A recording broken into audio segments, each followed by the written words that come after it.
হালকা দেখ তো, কত সুন্দর শাড়ি। যদি আমিও একদিন এমন শাড়ি পরতে পারতাম। হ্যাঁ মা, একদিন অবশ্যই পড়বে।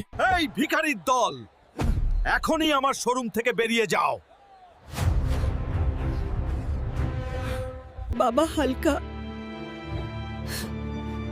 আমরা গরিব বলেই কি আমাদের কোনো মান সম্মান নেই? চিন্তা করো না মা, আজ তোমার সাথে যা হয়েছে তার প্রতিশোধ আমি নেব। আমি এত টাকা ইনকাম করব, ও টাকা গুনতে গুনতে থুতু শুকিয়ে যাবে। স্যার, আমি আপনার জন্য কাজ করব, তার বদলে আমাকে 5 কোটি টাকা দিতে হবে। ঠিক আছে হালকা, বর্তমানে তোমার মতো শেরই তো আমার দরকার। আমার ভাইকে জেল থেকে পালিয়ে আনতে হবে। ঠিক আছে স্যার। মা, আমি হালকা বলছি, আজ থেকে এই শোরুমটা আমার, আর এই শোরুমের সব কাপড় তোমার। যদি তুমি তোমার মাকে ভালোবাসো, তাহলে এখনই এই চ্যানেলটা সাবস্ক্রাইব করো।